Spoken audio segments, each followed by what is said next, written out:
咳嗽了。今天是上学的日子，佩奇和他的朋友们在上音乐课。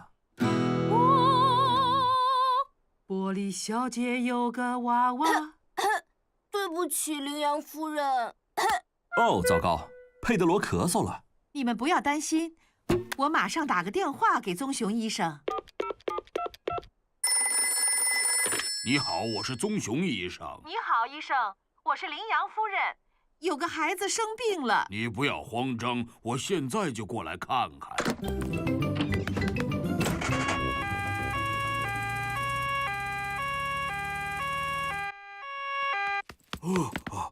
你们是哪个人生病了？我一直在咳嗽。我知道了，是没痰的那种咳嗽，还是有痰的那种？我不知道，但是它是这样的。你什么时候开始咳嗽的？就是羚羊夫人开始唱歌的时候。你的咳嗽并不严重，但是佩德罗的咳嗽可能会传染给别人。传染是什么意思呀？当一个人在咳嗽的时候，有时候其他人也会跟着一起咳的。那么我需要吃药吗？只要吃一勺这药就行了。不过这味道可能不太美味哦。这味道就像一只在里面灌满了果酱的旧鞋。太感谢你了，棕熊医生。再见。再见。和我想的一样，佩德罗的咳嗽确实会传染。小狗丹尼和小羊苏西被佩德罗传染了。张开嘴巴。这个药的味道就好像是地毯味的酸奶一样。这个药的味道就像是花朵。做得好，孩子们，吃药的时候就该这么勇敢。那么你会生病吗，棕熊医生？不会，佩奇，我从来不生病，我每天都会吃一个苹果。再见。再见。放学的时间到了，家长们都来接孩子回家了。妈妈，爸爸，我今天咳嗽了。棕熊医生刚才已经来给我们看过病了，他还给我们吃了一种很难吃的药。羚羊夫人，你现在可以唱歌了吗？当然可以了。玻璃小姐有个娃娃，她去。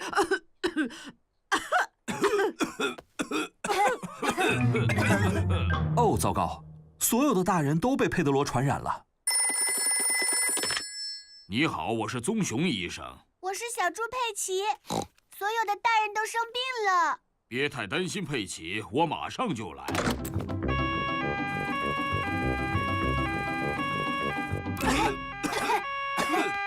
你们大家好啊，都被佩德罗的咳嗽传染了。没事的，都排好队，然后张开嘴巴。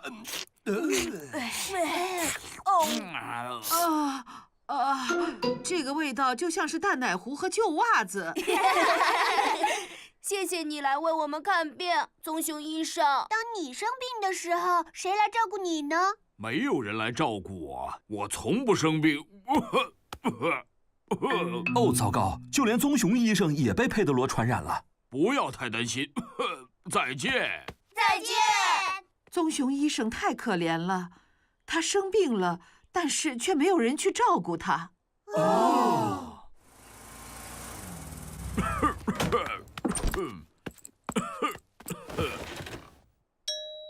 谁来找我了？你好，我们过来照顾你啦。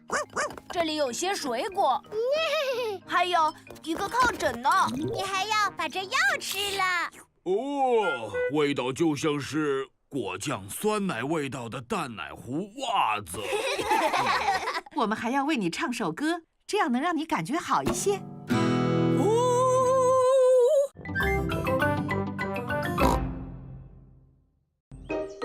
做陶器。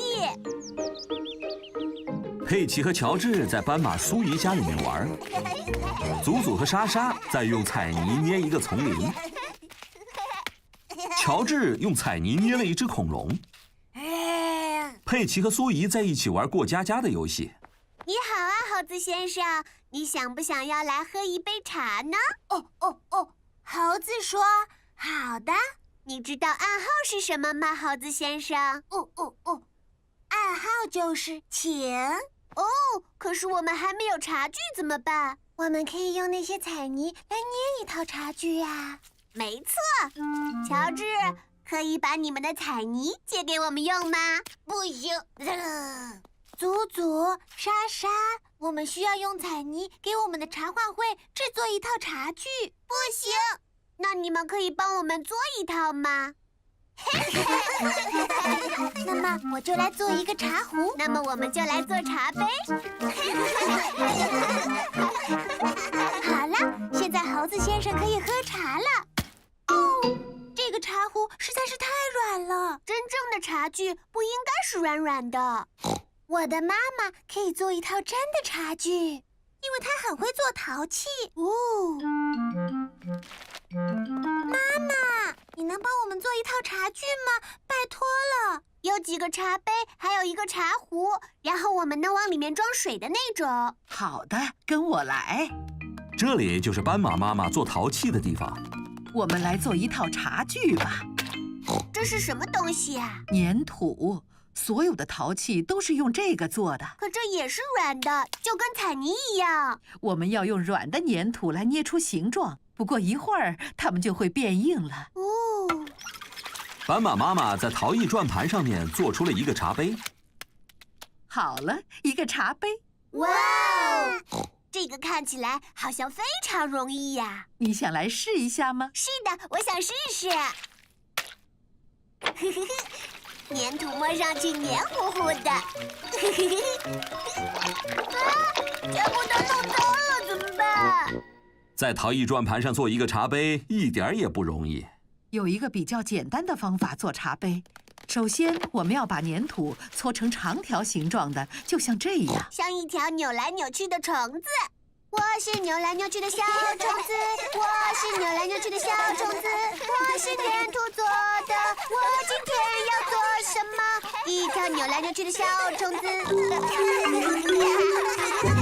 接下来，我们把粘土像这样叠起来。可是这样不就不平整了吗？接着，我用手把它的表面抹平，然后再加上个手把。这是一个茶杯。现在我们有2个茶杯了。没错，可一套茶具光有2个茶杯可不够。我们都来做茶杯吧。好的。恐龙。乔治他自己做了一只恐龙。乔治总是这样，他就只会做恐龙。哦，真是一只可怕的恐龙。现在我们需要把茶具放到炉窑里烘干。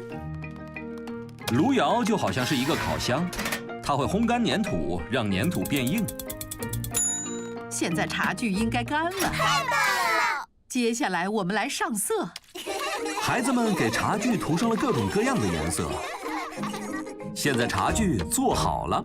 现在我们可以开始我们的茶话会了。现在我们每个人都有茶杯了。哦，我们忘记做一个茶壶了，怎么办？我有办法，乔治做的这个恐龙就可以用来当茶壶用啊。没错，那我们给它装上水吧。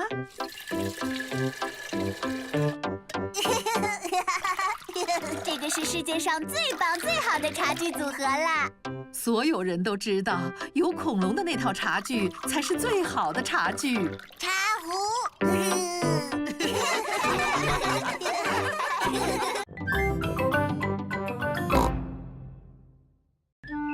狐狸先生的货车。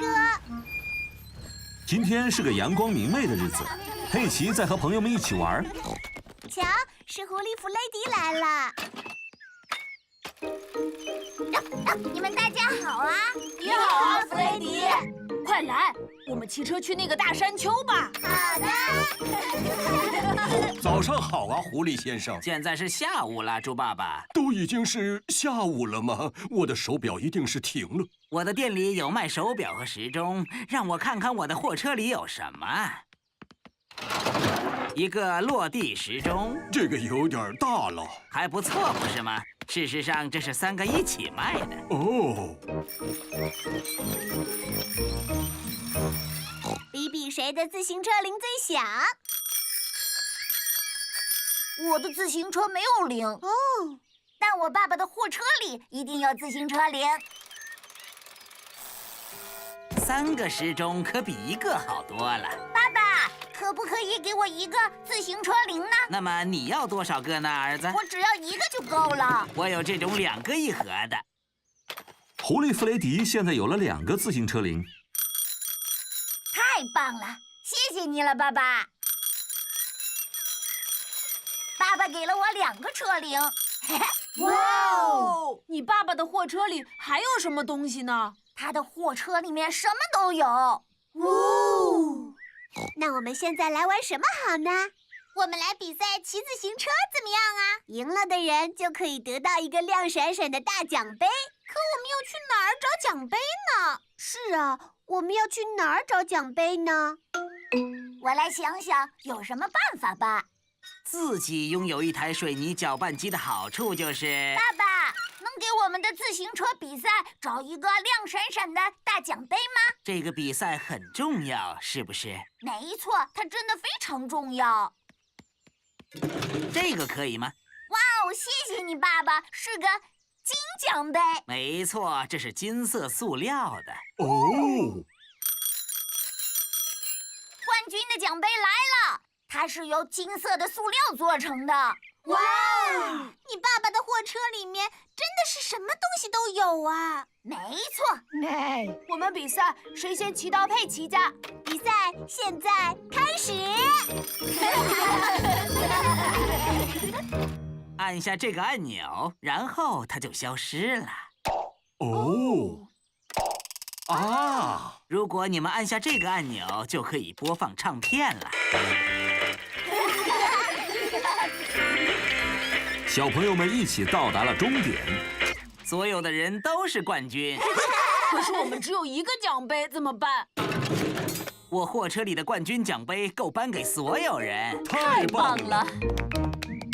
狐狸先生，有没有什么东西是你的货车里面没有的呢？你说呢？你的货车里有班卓琴吗？4弦还是5弦？你的货车里肯定没有树，对不对？苹果树、梨树。我敢打赌，你的货车里肯定没有火箭。5个1盒的。那么你有小鸡吗？1只小鸡。狐狸先生的货车真是太神奇了，这是一辆超级货车。是的，没错。走吧，弗雷迪，我们该回家了。大家再见了。再见。请问一下，你有充气城堡吗？有。那么有没有花盆呢？有，我有所有东西。哦，我的车没有油了。狐狸先生的货车里什么东西都有，但就是没有汽油。这么看来，我得去一趟加油站了。我可以拖你过去，但是我没有拖车绳。哦，拖车绳我多的是呢，一捆就有5根哦。我们可以和你一起去吗？为什么不呢？猪爸爸帮狐狸先生把他的货车拖到加油站去了。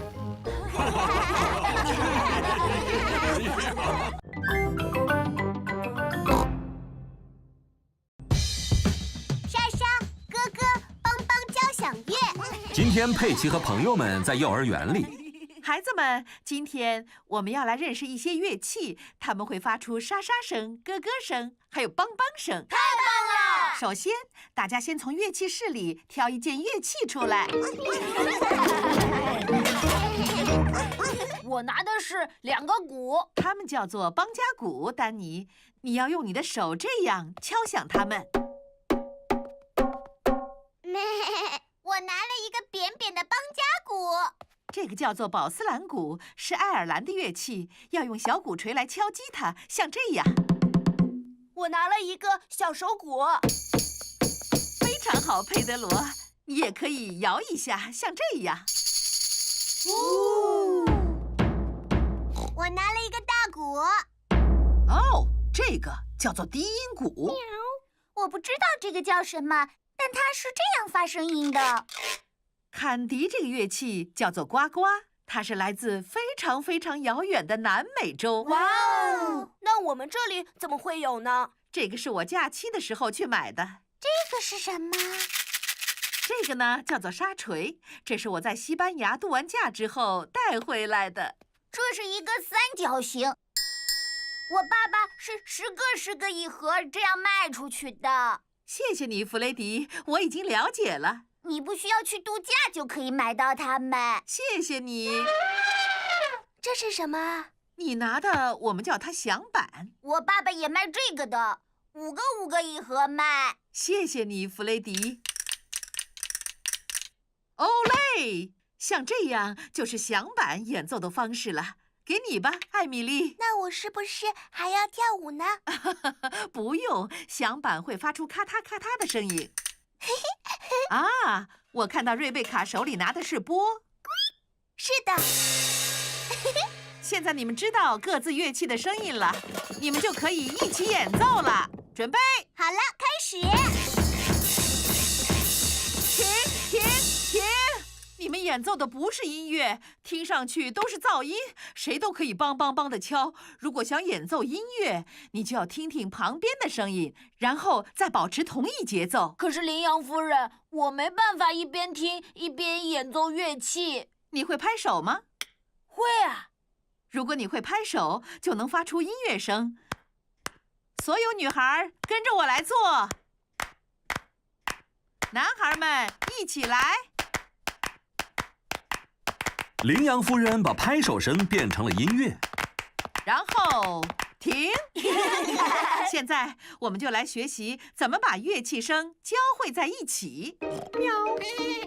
家长们来接孩子回家了。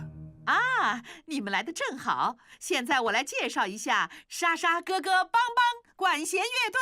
太棒了！孩子们，现在预备，开始。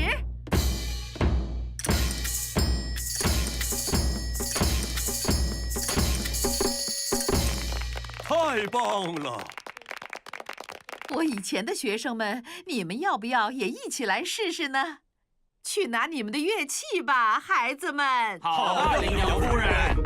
羚羊夫人以前也曾教过孩子们的爸爸妈妈。打鼓很难的，爸爸，你要像我这样打鼓才行。那我来试试，我有没有学会吧？爸爸，你居然学会打鼓了！我现在可是很擅长打鼓了。很不错的莎莎哥哥帮帮协奏曲，现在来演奏吧。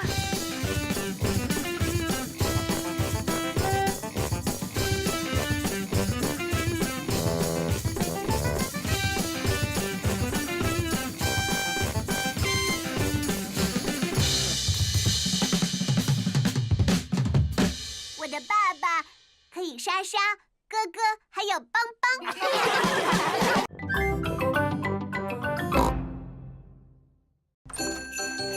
圣诞老人的小屋。今天是平安夜，想要去看圣诞老人的小朋友，请举手。我，那我们是不是要到北极去呢？没有那么远的，佩奇。但是爸爸，圣诞老人不就是住在北极的吗？我们比较幸运，他在圣诞集市上就有一个小屋。佩奇和乔治去集市上看圣诞老人。你们大家好。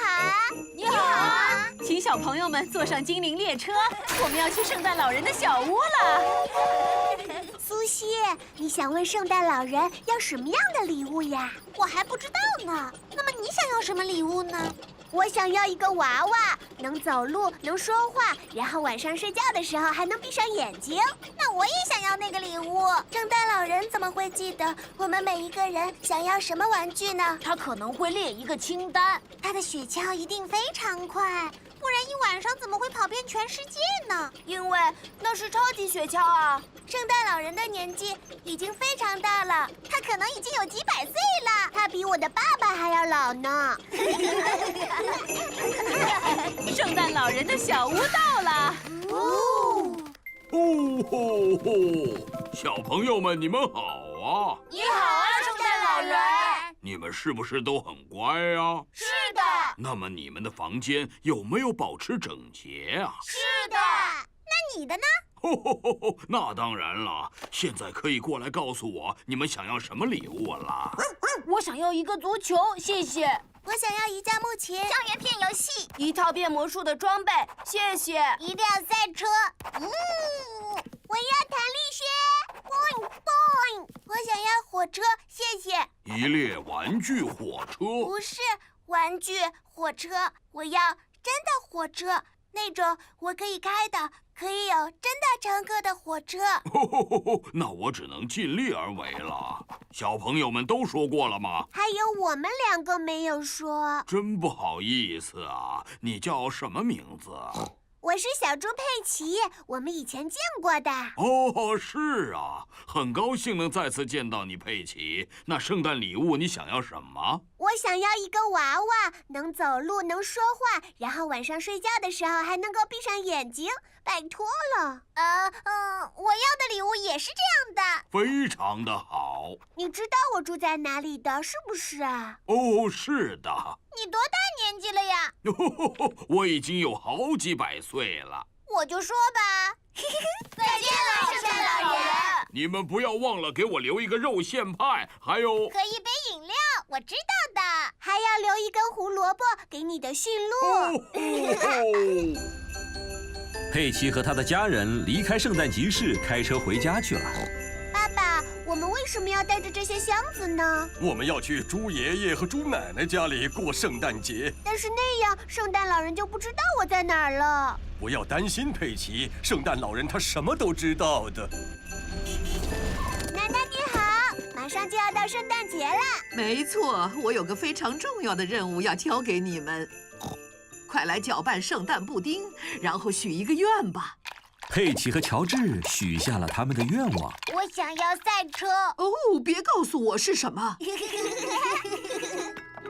这些肉馅派和饮料都是给圣诞老人准备的。还有一根胡萝卜是给驯鹿的。有谁会在晚上的这个时间来呢？我们可是什么都不会买的啊！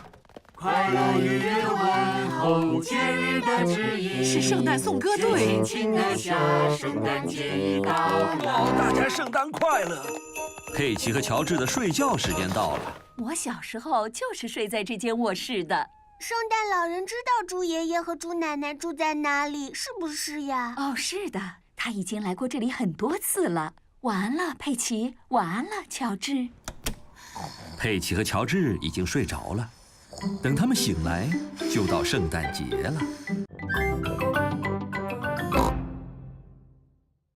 圣诞老人的来访。今天是圣诞节，现在还很早。佩奇和他的家人在猪爷爷和猪奶奶家过夜。乔治，快点醒醒！圣诞老人来过了，是泡泡器，和漫画，还有一个橘子。爸爸妈妈，今天是圣诞节啦！什么？时间还很早呢，佩奇。你们去跟猪爷爷还有猪奶奶说圣诞快乐吧。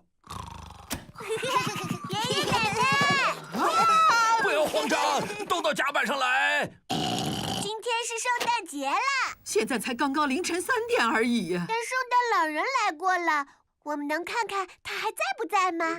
不在，圣诞老人已经走了。瞧，胡萝卜、饮料还有肉馅派都已经吃完了。他只留了一点碎屑。是啊，圣诞老人喜欢吃美味的肉馅派。圣诞树的下面还有很多礼物呢。我向圣诞老人要了一个娃娃，我现在能打开看一下吗？等吃完圣诞午餐之后，再把这些圣诞礼物打开吧。哦，好的。佩奇和他的家人正在吃圣诞午餐。我们来拉圣诞拉炮吧。你们看呐，这里面有一顶纸帽子，还有派对喇叭。还有一个笑话，什么东西在天空中晃荡？这个我不知道。一架直升机呀！这个圣诞布丁真的很美味啊！是佩奇和乔治帮我一起做的。是我和乔治搅拌的。那你有没有许过愿望啊？是的，我许的是……别告诉我们。我们去把礼物打开吧。太好了！这个是要给乔治的。真的是一辆赛车啊！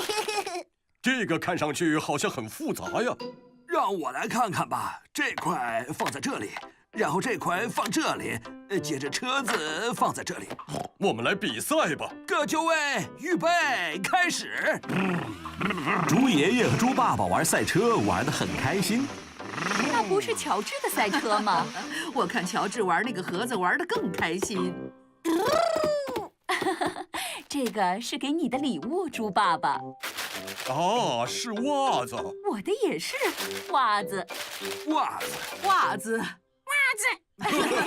所以最后这份礼物一定是给我向圣诞老人要了一个娃娃，能走能说，睡觉的时候还能闭上眼睛。哦，是鸟食。鸟食。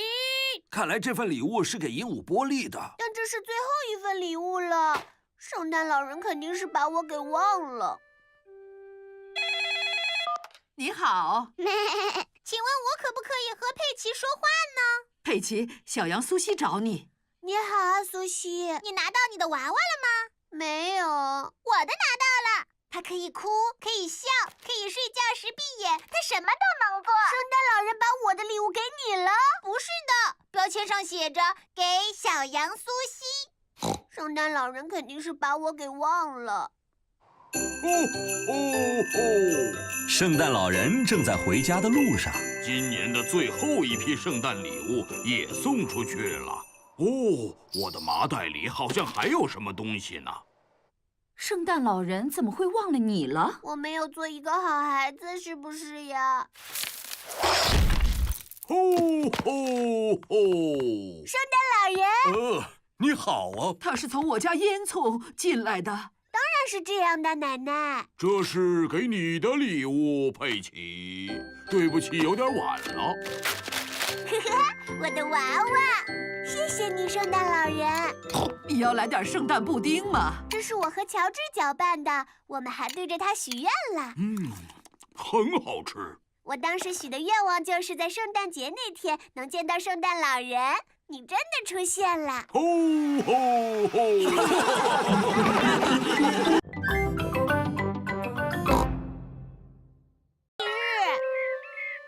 幼儿园马上就要放学了，孩子们，明天就是我们的才艺日了。那什么是才艺呀？才艺就是那些你很喜欢做的，也很擅长的事。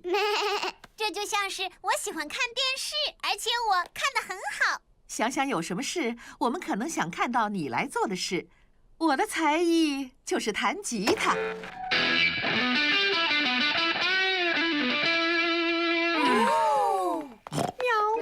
家长们来接孩子们回家了。不要忘了好好想想，有什么才艺可以在明天表演。佩奇和乔治该睡觉了。我现在还不可以睡觉。我还没有想到明天要表演什么才艺。但是你有很多才艺可以表演啊，佩奇。没错，我可以跳绳，我还可以唱歌，一闪一闪亮晶晶。我还能跳舞。哇，只选一个才艺有点困难，因为我擅长做很多事情。别担心，你可以明天再做决定。好的。今天是才艺日，我的才艺是跳绳、唱歌，还有跳舞。我昨天晚上都已经练习过了。我昨天晚上练习过怎么才能看好电视。那可不算是才艺，羚羊夫人不是说过的吗？那我能做什么呢？谁愿意第一个来给我们表演才艺呢？小狗丹尼，我可以表演打鼓。我还可以敲得更响。不用了，这样很好了，丹尼。轮到佩德罗了，你要表演什么才艺啊？我要表演魔术。这里是满满一杯子的水，这是真的，而且是透明的。啊！现在我要让杯子里的水全部消失。请你们都把眼睛闭上。现在睁开眼睛。杯子里的水没有了。谢谢。轮到艾米丽了，我要给大家表演竖笛。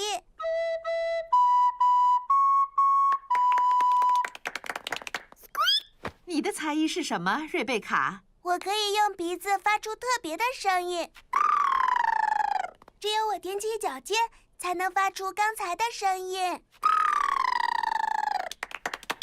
他的才艺好厉害呀！没错，那我该表演什么？坎迪，你的才艺是什么？跳绳。我也准备要表演跳绳的，不过我还可以表演跳舞和唱歌呢。我的才艺是唱歌，一闪一闪亮晶晶。没关系，我还可以表演跳舞。小羊苏西，你的才艺是什么呢？跳舞。不行，你不能跳舞。哦，糟糕！跳舞本来是佩奇的最后一项才艺。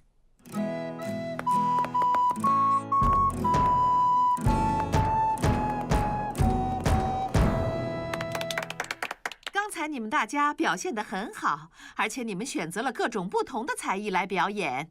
现在还有谁没表演呢？佩奇？我本来打算跳绳、唱歌或者跳舞，但是大家都表演过了。佩奇，才艺可以是任何事，但是看电视可不算是一个才艺哦。好好想想，有什么是你非常想做的？我知道了，我有一个才艺，而且我非常擅长。真想知道佩奇的这个才艺是什么？我的特殊才艺，也是我在这个世界上最擅长的才艺，就是在泥坑里面跳来跳去。佩奇喜欢在泥坑里跳来跳去，大家都喜欢在泥坑里跳来跳去。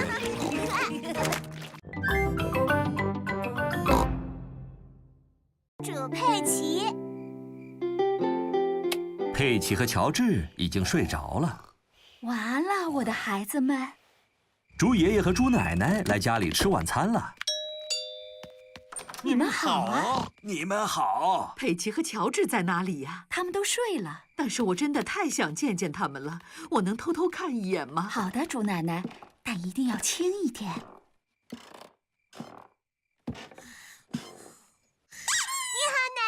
你好，奶奶。你们好，我的小宝贝儿们，你们现在该睡觉了。给我们讲个故事吧。好的，但是你们两个一定要保证听完马上就睡觉。我们会睡觉的，只要你给我们讲故事。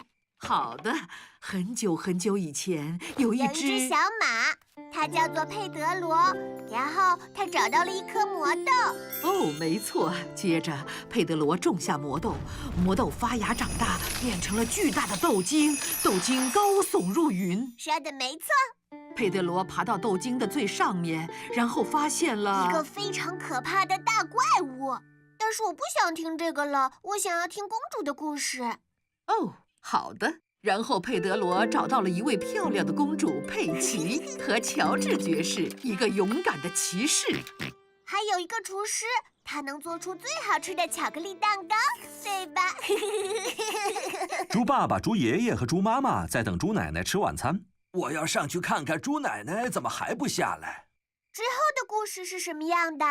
淘气的猪奶奶，你怎么把小家伙们吵醒了？我们已经保证过了，故事结束就去睡觉，爷爷。我很擅长讲故事的结尾，猪奶奶，你先到下面等着吧，我不会太久的。有一个男孩，还有一颗豆茎，以及一位美丽的公主，勇敢的骑士，还有会做美味食物的厨师。好吧，等他们吃完了美味的晚餐，每个人都睡着了，故事结束了。然后他们又醒过来了，一个巫师过来了。一个巫师？是的，一个巫师，他会表演很多神奇的魔术。啊，然后呢？然后又过来了一条可怕的龙。猪奶奶、猪爸爸和猪妈妈仍然在等着吃晚餐。猪爷爷的睡前故事好像也不太管用。我可是很擅长讲睡前故事的，我可以马上就让他们睡着。一条可怕的龙。佩奇、乔治，回去睡觉。可是现在爷爷的故事还没有讲完呢，爸爸。我来把故事讲完，我马上就会下去的。好吧，故事里有男孩、一颗豆萁、一座城堡、一位美丽的公主、一位勇敢的骑士，还有厨师、巫师和可怕的龙。还有一个非常饿的国王。所以他们饱餐了一顿，然后从此过上了幸福的生活。故事结束了。然后他们开了一个派对。哦，他们所有的朋友都来了。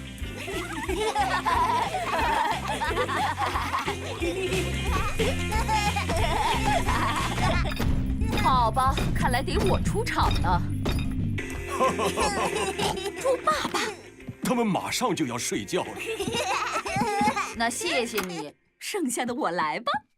你要把故事讲完才行，妈妈。好的，快上床，告诉我发生了什么事。很久以前，在古代的时候，故事是在很久以前。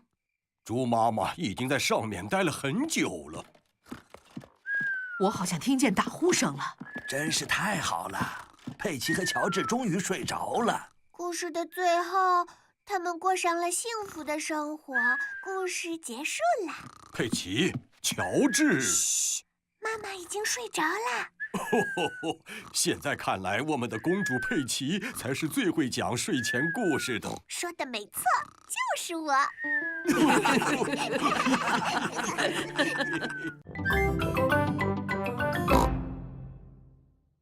玻璃去游船。猪爷爷要带佩奇和乔治坐船出游了。鹦鹉波利也一起去。猪爷爷，你有没有带你的手机呀？我带来了，猪奶奶。小心不要掉进水里啊！不会的，猪奶奶。你开机了吗？开机了，猪奶奶。再见。再见。狗爷爷在这里。你好啊，狗爷爷。你好，猪爷爷。今天是个出游的好日子，我本来也想去的，不过我要清洁我的船。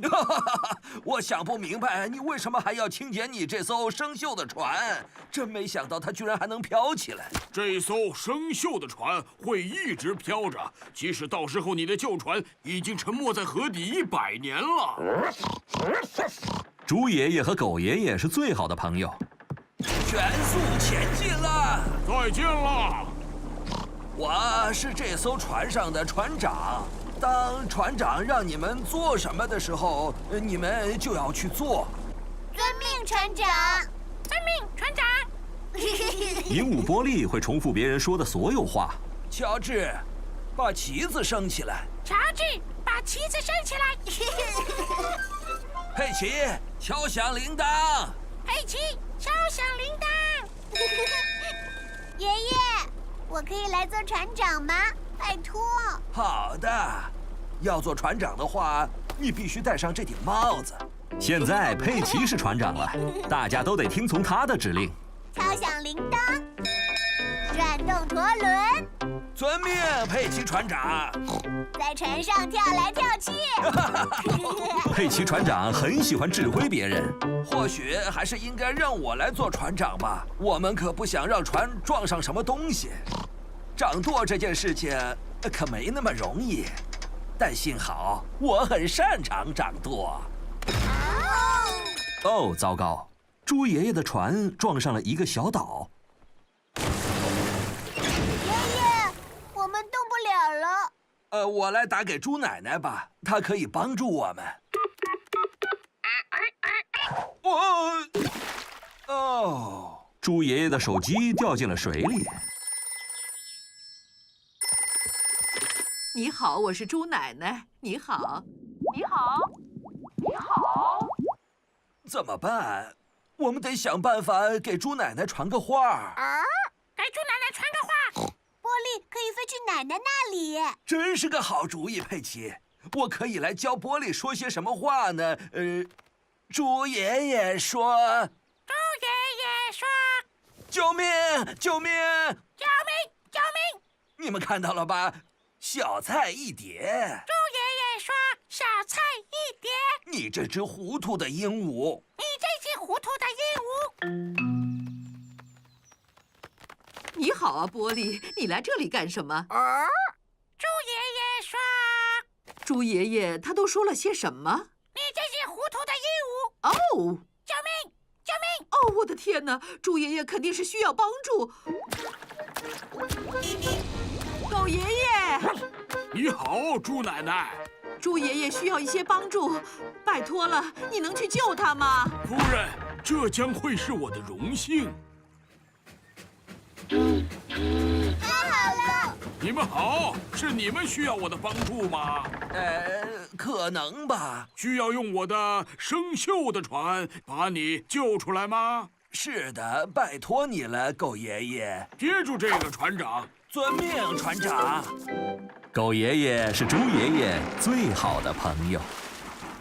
奶奶，是波利告诉你我们需要帮助吗？是的，波利是只非常聪明的鹦鹉。说，我是一只聪明的鹦鹉。我是一只聪明的鹦鹉。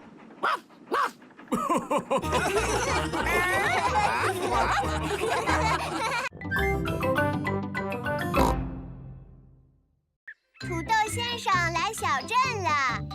上下上。佩奇和家人们在看土豆先生的电视节目。下上下上。我喜欢看这些关于减肥的电视节目。现在你们看，这是我收到的一些很不错的图片。这个是一只苹果。哦，记住了，吃水果和蔬菜能够帮助你保持你的身材。我就是经常吃水果和蔬菜的。还有，坚持锻炼是很重要的。今天我的新的运动中心要在小镇里开业，欢迎前来。妈妈，我们能去看看土豆先生吗？去看土豆先生的路可有点远呢，佩奇。他可不是普通的土豆。他是我们的土豆先生呀，我们可以过去看看他吗？妈妈，拜托啊！哦，那好吧。太好了！大家都来新开的运动中心看土豆先生。是啊。看，土豆先生来了！土豆先生！哦，原来是佩奇来了。哦，你们大家好。你好，佩奇。苏西以为你是土豆先生呢。我看上去一点都不像土豆先生。没错，你的个头太大了。土豆先生的个头可比我还大呢。才没有呢，他只是一个土豆，而土豆就只有这么大。看呐，土豆先生来了。土豆先生来到了小镇。请欢迎你们的朋友，我土豆先生吧。大的一个土豆啊！我宣布这个运动中心开业。非常的不错，我们必须都运动起来，而且每天都要吃水果和蔬菜。我们该吃哪些呢，土豆先生？苹果、橙子、胡萝卜、番茄，还有土豆。你为什么不像那些正常的土豆那样小？因为它并不是一个正常的土豆。你看，它还有腿呢。正常的土豆是不会有腿的，它是一个超级土豆。我们每天早上都看你的节目。非常好，记得把你们的话都寄给我。我们会的。佩奇和他的朋友们在幼儿园。孩子们，今天我们要来为土豆先生画一张画。好的。我画了一个菠萝。我画了一根胡萝卜。画得很好。你画的是什么，艾米丽？一颗豆子。真不错。那佩德罗呢？我画的是超级土豆。哦，我知道了。乔治画了一个非常好看的番茄。佩奇，你画的是什么蔬菜呢？我画的是爸爸看电视的样子。哦，真不错。现在我们把所有的画放到信封里，然后把它寄给土豆先生。现在是早上，正好是土豆先生的节目时间。请欢迎你们大家的朋友，我土豆先生吧。我们把自己画的画放在了信封里，寄给了土豆先生。收到佩奇的信了吗？爸爸，他听不到你说话的，他现在在电视里呢。哦，是的，当然了。我收到了一封信，里面放了很多话。这个番茄看上去非常好吃。那是乔治画的番茄。干得好，乔治！但是这一幅画来自小猪佩奇，是我最喜欢的一幅。哇哦，那幅画是我画的。上面画着猪爸爸正在看电视。看上去猪爸爸需要多进行锻炼才行。哎，什么呀？来吧，猪爸爸，我们来上上下下的跳一跳吧。哦，那好吧。上下上下。猪爸爸喜欢上上下下的跳，大家都喜欢上上下下的跳。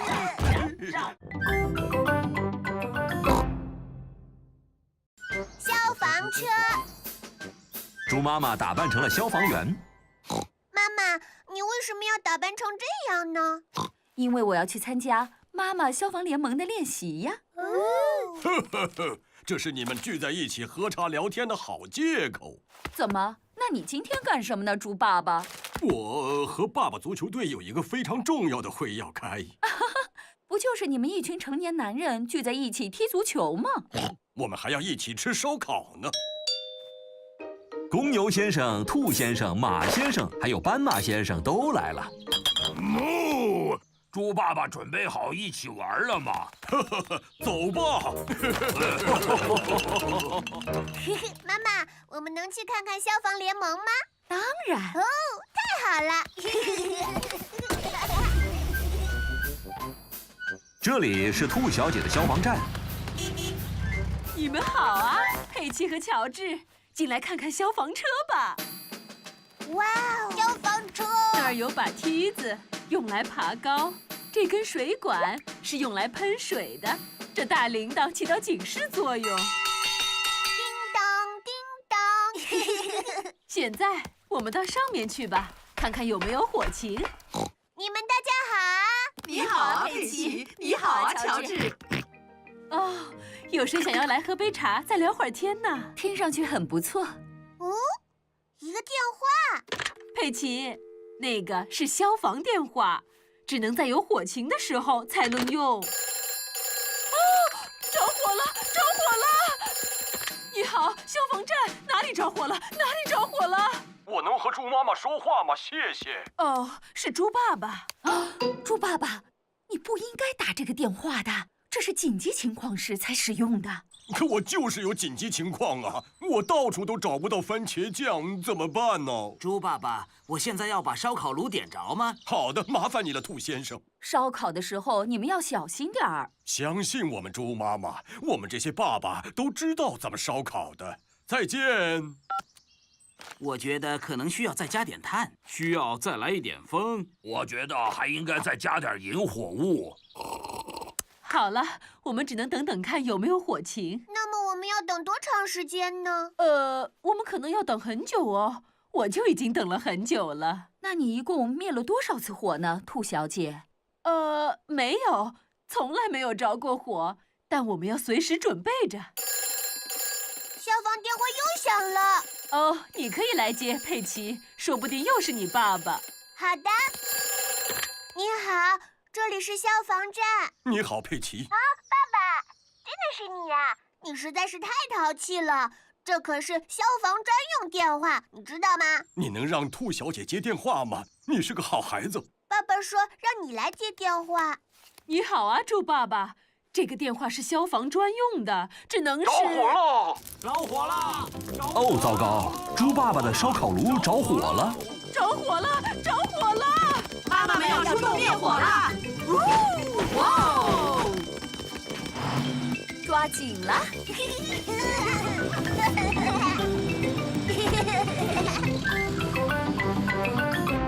火了！救火了！叮当叮当！兔小姐的消防车来了，太好了！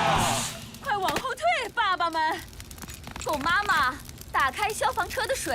好的，猪妈妈。火被扑灭了。太好了！谢谢你救了我们，兔小姐。不用客气，这些都是我们应该做的。这是妈妈消防联盟该做的。多亏了兔小姐好心的用水浇了我们的花园。这样我们就可以在这些泥坑里跳来跳去了。是的。我非常喜欢消防车，尤其是它帮我们交出了泥坑。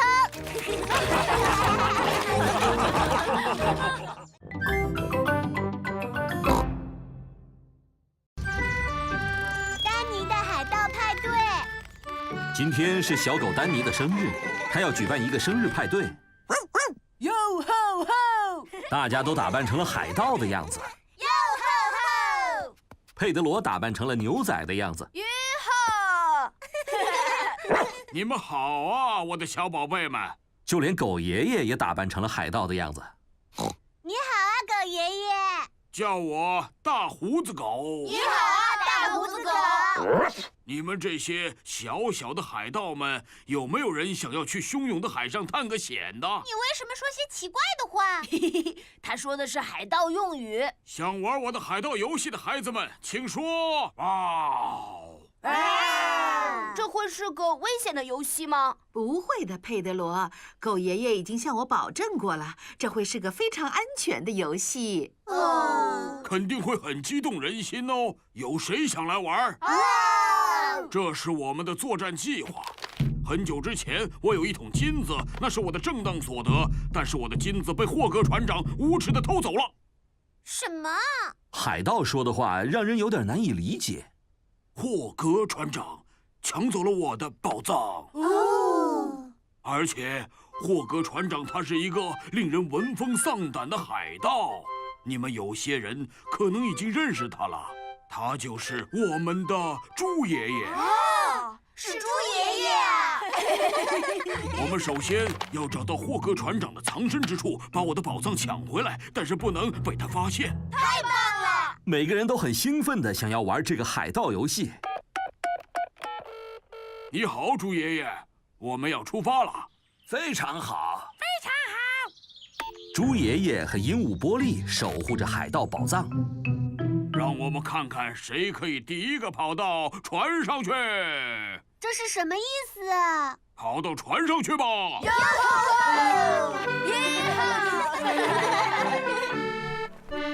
站好了，把你们的救生衣穿上。在狗爷爷的船上，所有的孩子都得穿上救生衣。那个狡猾的大胡子狗应该快到了吧？你可以先喝杯热茶，猪爷爷。哦，谢谢你，猪奶奶。终于要出发了，大家都准备好了吗？大胡子狗先生，我想去一下厕所，可以吗？我也要去，我也要去，我也要去，我也要去，我也要去。怎么这么久还没到啊？你好啊，狗爷爷。你刚才不是说已经出发了吗？是的，是的，我们快要到了。要把我的船员们聚起来太不容易了。现在起锚了，全速前进！遵命，大胡子狗。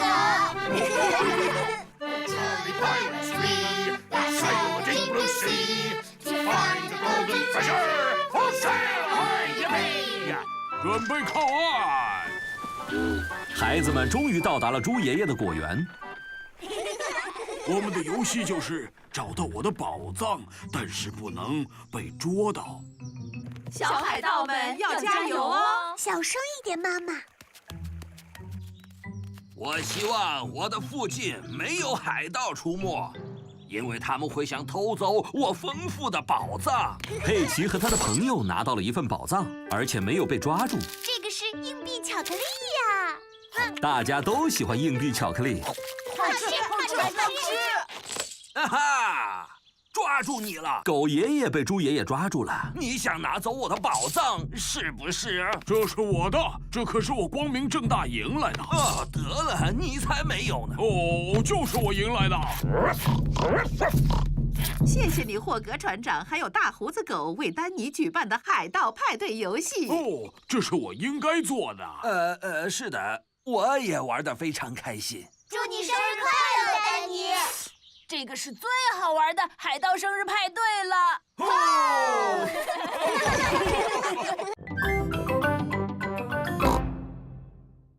毛驴带分。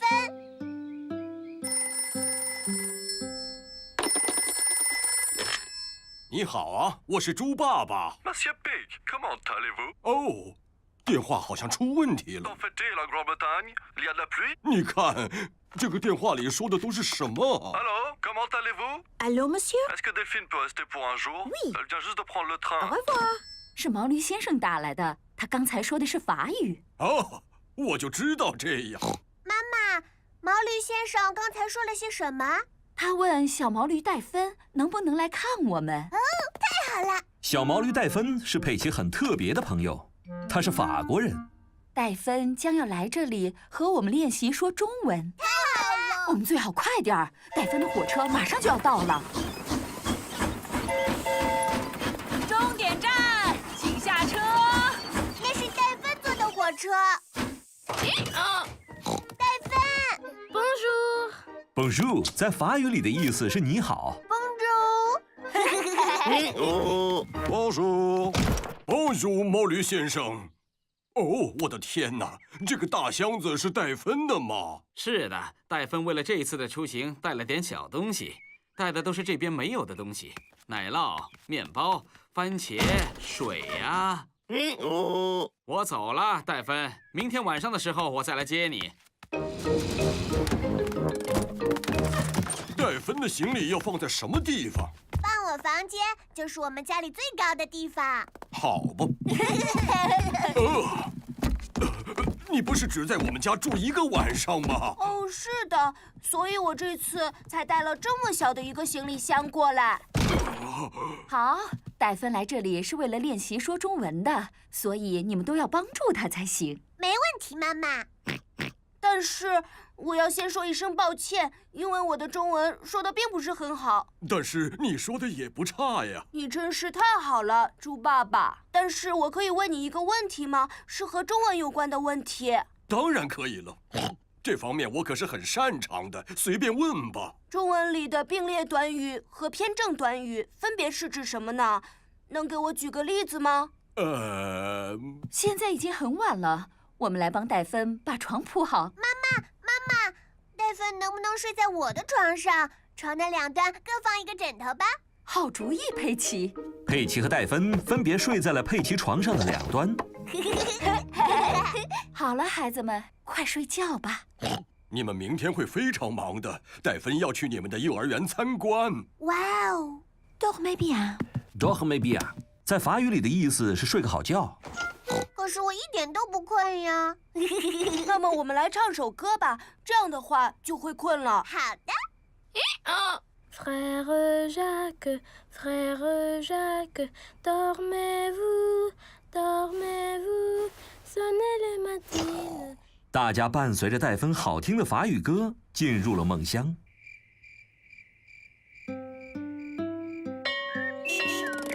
戴芬来参观佩奇的幼儿园了。